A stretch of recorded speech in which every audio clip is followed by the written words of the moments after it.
Hi guys, मेरा नाम है साहिल खन्ना और आज की बिजनेस न्यूज शुरू करते हैं। सबसे पहली न्यूज है डोनाल्ड ट्रंप की। तो रिटेलिएशन का टैरिफ लग गया है। तो उन्होंने चाइना के ऊपर 245% का टैरिफ लगा दिया है। जो भी आइटम चाइना से इंपोर्ट होगी उनके ऊपर इतने के आसपास टैक्स लगेगा। अलग अलग प्रोडक्ट पे अलग अलग है। इलेक्ट्रॉनिक्स, खासकर जो फोन वगैरह है, वो भी इसके अंदर कंसिडर नहीं हो रहे हैं टेम्परेरी फेज के अंदर, और बाकी सबके ऊपर ये लगने वाला है। लास्ट टाइम जो यूएस ने 145% का टैरिफ लगाया था चाइना के ऊपर, चाइना वाले रिटेलिएट करे थे 125% के टैरिफ से। तो क्या फिर से रिटेलिएशन देखने को मिल सकता है? मतलब कहानी कहाँ जाएगी ये नहीं पता है। इनिशियल टाइम के लिए जो यूएस की कंपनीज है उनको नुकसान हो सकता है। मैं कहीं पे पढ़ रहा था, एक ब्लॉग था जहां पर लिखा हुआ था कि डोनाल्ड ट्रम्प का जो कैंपेन था ना, मेक यूएस समथिंग समथिंग, जो भी उनका इलेक्शन कैंपेन था, उसकी जो टोपी थी, जो भी टी शर्टें थी, वो सब चाइना से बनी थी। तो डोनाल्ड ट्रम्प ने खुद से बहुत सारा माल चाइना से मंगवाया है और अब वो चाइना के ऊपर रिस्ट्रिक्शन लगा रहे हैं। अब पता नहीं उनका गोल क्या है, क्या करना चाहते हैं, क्या धमकाना चाहते हैं और वो चीज़ उल्टी पड़ गई है। Let's see. But clear picture दिखाई दे रही है, चाइना के लिए सिचुएशन सही नहीं होने वाली है। जो मेजर टेक कंपनीज थी उनको एक बेसिक लेवल का रिलीफ मिल गया टेम्परेरी लेवल के ऊपर। अब इंडिया के अंदर और बाकी कंट्रीज के अंदर वो सेटअप कर लेंगे। उसके बाद में चाइना को बहुत नुकसान होता हुआ दिखाई देगा, वो नुकसान जो शायद कोविड के बाद भी दिखाई नहीं दिया। बाकी यूएस वालों ने एनवीडिया की H20 चिप जो है उसको चाइना को बेचने के लिए मना कर दिया है। माना जा रहा है यूएस के जो नए रूल है इसकी वजह से एनवीडिया को $5.5 बिलियन का लॉस आ सकता है। बट कहानी ये है, चिप्स तो बैन कर दी जाती है बट कहीं ना कहीं घूम के आ जाती है। मैं समझा रहा हूँ कहानी क्या होती है। देखो, एक कोई भी आइटम है एक जगह पे बैन है, जैसे इंडिया के अंदर पाकिस्तान से कोई आइटम आती है वो बैन होती है। तो पाकिस्तान क्या करेगा, वो आइटम अफगानिस्तान को भेज देगा, अफगानिस्तान से रूट करके यहाँ पे आ जाएगी। तो इस तरीके से बहुत सारी आइटम्स होती है जो एक स्पेसिफिक कंट्री से बैन होती है, वो घूम के आती है और ये हमेशा चलता हुआ है। ये अभी अपने रशिया के केस में भी देखा था, जब रशिया से इंडिया ऑयल ले रहा था और वो घूम के यूरोप में ही जा रहा था, बट रशियन ऑयल यूरोप के अंदर बैन था, तो घूम फिर के इंडिया से ही जा रही थी वो सारी की सारी कहानियां।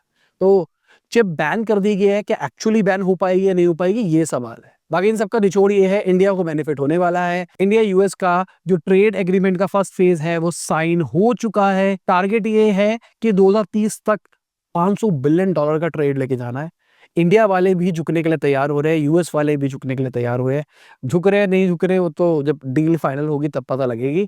बट रिपोर्ट कह रही है कि इंडिया 50% तक जो $23 बिलियन का यूएस इंपोर्ट होता है उसके ऊपर टैरिफ को कट कर सकता है। तो बहुत बड़ा टैरिफ कट हो गया रिसेंट टाइम्स के अंदर, और शायद इसलिए भी करना पड़ रहा है, वरना ये जो चाइना वाला पंगा चल रहा है यूएस का, उसके लपेटे में इंडिया भी ना आ जाए। बट यार, पूरी पूरी कहानी पता क्या दिखाई दे रही है, यूएस थोड़ा अलग सा हो रहा है और चाइना यूरोप के पास जाता हुआ दिखाई दे रहा है। लास्ट वाली वीडियो में हमने ये बात भी करी थी, मैं फिर से बात कर रहा हूँ, क्योंकि चाइना और यूरोप साथ हो रहे हैं। अभी उन्होंने BYD को भी एंट्री देने की शुरू कर दी, क्योंकि कहीं ना कहीं यूरोप वालों को अब यूएस वाले समझ में नहीं आ रहे, क्योंकि उनके ऊपर भी टैरिफ लग रहा है।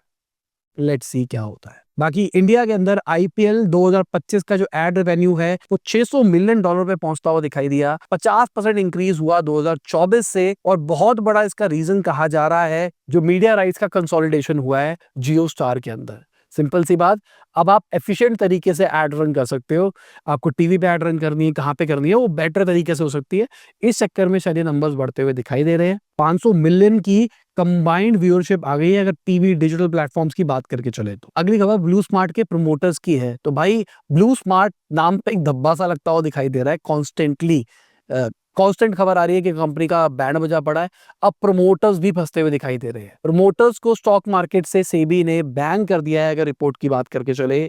जेंसॉल इंजीनियरिंग करके एक कंपनी है जिसके अंदर अनमोल सिंह जग्गी, पुनीत सिंह जग्गी पार्ट थे और वो लिस्टेड कंपनी थी। अभी रिसेंटली 1:10 का स्टॉक स्प्लिट होने वाला था, मतलब मार्केट में बहुत लिक्विडिटी आने वाली थी। माना जा रहा है ये सब कुछ इसलिए किया जा रहा था ताकि भाई शेयर प्राइसेस बढ़ाए जा सके और प्रोमोटर्स अपने शेयर्स को डंप कर सके। और ये सारा मामला क्यों निकल के आया, जो कंपनी है जेंसॉल इंजीनियरिंग, उनका जो लोन है उसको जंक स्टेटस दे दिया रेटिंग एजेंसी ने, जिसके चक्कर में कहा गया कि भाई लोन को गलत तरीके से लिया गया है और यूज किया गया है। रिपोर्ट्स कह रही है प्रमोटर ने अपने घर लेने के लिए कंपनी से लोन लिया, अपने घर वालों को पैसा दिया गया लोन की फॉर्म के अंदर, जो कि बाद में डिफॉल्ट होता हुआ दिखाई दिया।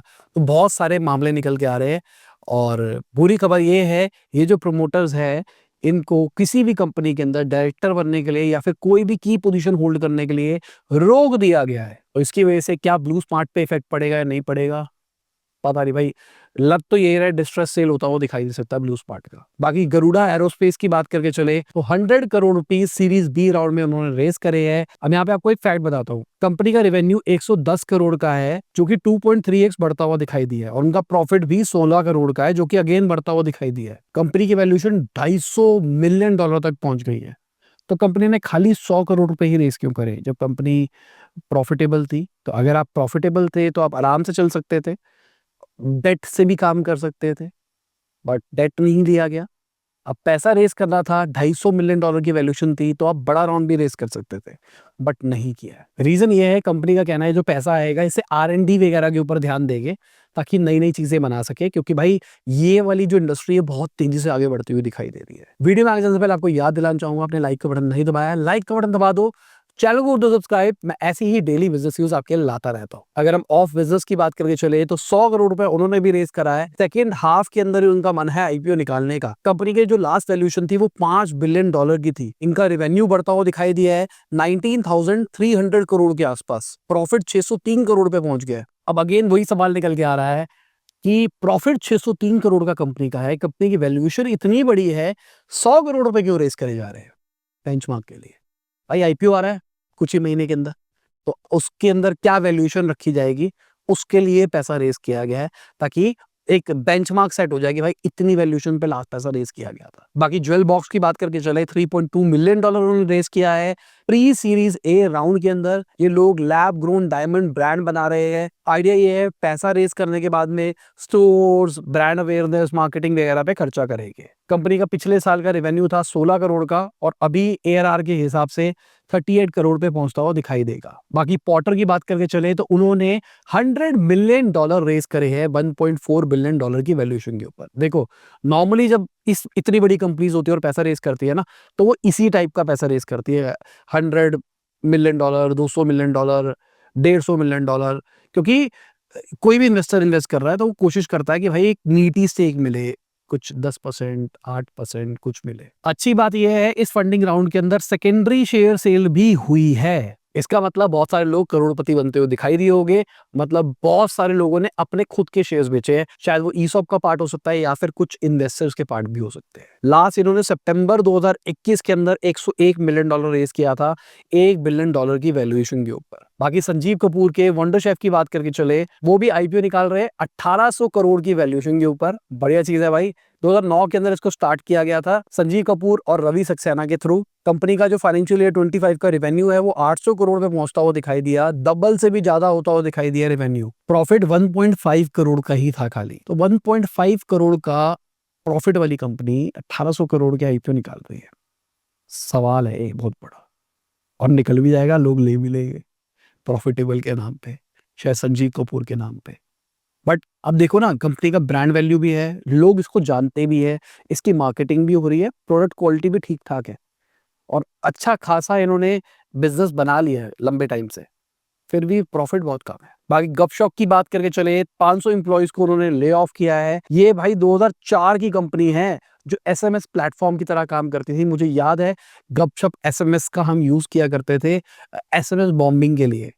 शायद किसी को याद हो क्या होता है एसएमएस बॉम्बिंग, जिनको पता है कमेंट सेक्शन में बताना एसएमएस बॉम्बिंग होती है। बाकी ले ऑफ जो कहा जा रहा है ना, वो अभी रिसेंटली जो उन्होंने कंपनीज एक्वायर करी थी 2021-22 के अंदर 5 कंपनीज, उसमें से देखा गया है। और ले ऑफ क्यों हुआ है? क्योंकि भाई कंपनी को एफिशिएंसी बढ़ानी है, प्रॉफिटेबिलिटी की तरफ जाना है, इसलिए ऐसा किया गया है। फिडेलिटी ने रिसेंटली ही इनकी वैल्यूएशन घटाई थी, जहां इनकी लास्ट वैल्यूएशन 1.4 बिलियन डॉलर की थी, अब इनकी वैल्यूएशन 486 मिलियन डॉलर पे उन्होंने कर दी है। वैसे इनका रेवेन्यू दुगना होता हुआ दिखाई दिया है। बाकी आईपीएल की बैटिंग की बात करके चले तो उसके चक्कर में यूपीआई के सर्वर्स डाउन दिखाई दे रहे हैं, क्योंकि जितनी भी ये सट्टे वाली कंपनीज है ना, जो टीम बनाती है, करती है, वो करती है, उसमें यूपीआई के थ्रू पेमेंट होती है, या फिर मैं कहूंगा इलीगल बैटिंग भी होती है, उसके अंदर भी यूपीआई के थ्रू पेमेंट होती है। इसलिए बहुत ज्यादा लोड पड़ रहा है, लोग 100-100 रुपए, 200-200 रुपए की बैटिंग कर रहे हैं और इतना ज़्यादा लोड पड़ रहा है, इसलिए यूपीआई के सर्वर भी डाउन दिखाई दे रहे हैं। बाकी फिग्मा वाले आईपीओ के लिए फाइल कर रहे हैं। एक जमाना था जब एडोब इनको खरीद रहा था $20 बिलियन के अंदर 2023 के अंदर, बट रेगुलेटर्स के चक्कर में ये चीज पूरी नहीं हो पाएगी भाई, मोनोपोली हो जाएगी, एडोब के पास ही फिग्मा आ जाएगा, एडोब के पास ही सारा डिजाइन आ जाएगा, ये हो जाएगा वो हो जाएगा। बट अभी आईपीओ निकाल रहे हैं, और कितनी वैल्यूएशन पे निकाल रहे हैं अभी क्लियर नहीं है, कब निकाल रहे हैं अभी थोड़े टाइम में हमको क्लैरिटी आ जाएगी। बट लास्ट जो इनकी वैल्यूएशन थी मई 2024 के अंदर, इन्होंने $12.5 बिलियन के ऊपर अपने शेयर्स बेचे थे। यहाँ पर सेकेंडरी शेयर सेल हुआ था, मतलब किसी ने अपने बेचे थे, उसने पैसा कमाया था। तो ये भी एक तरह से आप कह सकते हो बेंचमार्किंग हो गई कि लास्ट इतनी वैल्यूएशन थी, इससे कितना ऊपर नीचे होगा ये सवाल है। क्योंकि मेरे को याद है एडोब की जब वैल्यूएशन $20 बिलियन की सेट करी गई थी, बहुत लोग क्रिटिसाइज कर रहे थे कि वैल्यूएशन बहुत ज्यादा है। अब लेट्स सी कैसा रहता है फिग्मा का आईपीओ। बाकी प्रोडक्ट तो ठीक है। बाकी नेटफ्लिक्स की बात करके चले तो उनका टारगेट है $1 ट्रिलियन की मार्केट कैप छूना 2030 के अंदर। पिछले कुछ टाइम से कॉन्स्टेंटली अच्छे लेवल पे ग्रो करते हुए दिखाई दे रहे हैं। अगर हम रेवेन्यू टर्म्स की बात करके चले तो जैसे 2022 के अंदर उन्होंने अपना एड टीयर प्लान निकाला था, उसके बाद से ग्रोथ बहुत तेजी से दिखाई दे रही है। बहुत सारे लोग ना एड वाला प्लान यूज करते हैं, इंडिया के अंदर आया नहीं है मेरे को नहीं पता, बट यूएस के अंदर इन्होंने निकाल दिया था। धीरे धीरे प्लान है हर जगह पे लाने का। तो अगर आप नेटफ्लिक्स यूज करते हो कमेंट सेक्शन में बताना इंडिया में एड टीयर आया या नहीं आया, मेरे को नहीं पता, क्योंकि मैंने तो नॉन एड वाला ही ले रखा है, क्योंकि हमारे पे मल्टी डिवाइसेस चलती है और मुझे 4K में ज्यादा मजा आता है। बाकी ओपन एआई की बात करके चले तो वो अपना खुद का ट्विटर जैसा सोशल मीडिया प्लेटफॉर्म निकाल सकते हैं। इंटरनल प्रोटोटाइप बन चुका है, चीज चल रही है। अभी सवाल ये है क्या वो चैट जीपीटी के अंदर आएगा, ये अलग से स्टैंड अलोन ऐप निकलेगी, ये बहुत बड़ा सवाल है। और क्या एडॉप्शन हो पाएगा, क्योंकि देखो आज एआई की दुनिया के अंदर आपको एक सोशल मीडिया प्लेटफॉर्म चाहिए जो आपको सेंटिमेंट्स बता सके, जो आपको अप टू डेट ट्रेंड्स बता सके, जो माइंडसेट बता सके। तो ओपन एआई तभी कोशिश कर रहा है इसको लाने की, क्योंकि कहीं ना कहीं जो एक्स है उसको एक्स एआई के अंदर एडवांटेज मिल रही है एक्स की वजह से। क्योंकि ट्विटर पे लोग बहुत सारी ओपिनियंस डालते हैं, वहां से वो सीख के बहुत सारी बातें कर पा रहा है। कई लोग बोलते हैं ट्विटर बहुत ही खतरनाक जवाब देता है, भाई गाली भी दे देता है ये भी, क्योंकि लोग ट्विटर के ऊपर यही काम करते हैं, उससे मॉडल ट्रेन हो पा रहा है और समझ पा रहा है। सिमिलरली ऊपर एआई भी ऐसा ही चाहता है कि उसको अप टू डेट सब कुछ न्यूज मिलने लग जाए, ज्यादा मेहनत ना करनी पड़े, उस प्लेटफॉर्म को अपने ओपन एआई के साथ में नेटिवली इंटीग्रेट कर ले। बाकी हमारी मार्केट तो हरी दिखाई दी है भाई, उम्मीद है आज भी हरी ही दिखाई देने वाली है। रीजन क्या है, जितनी भी टैरिफ वाली खबरें आएगी उसकी वजह से हो सकता है यूएस स्टॉक्स गिरते हुए दिखाई दे, बट इंडिया के लिए एक ब्राइटर पिक्चर है। इंडिया कैपिटलाइज कर सकता है इसके ऊपर, अब कैपिटलाइज करेगा नहीं करेगा ये सवाल है। बाकी इसी के साथ में आज की विजुअल न्यूज खत्म होती है, उम्मीद करता हूं आपको मजा आया होगा। लाइक कर देना, शेयर कर देना, कमेंट बताना वीडियो कैसी लगी। बाय, गुड मॉर्निंग, जब भी आप वीडियो देख रहे हैं। जय हिंद, वंदे मातरम, दुआ में याद रखना।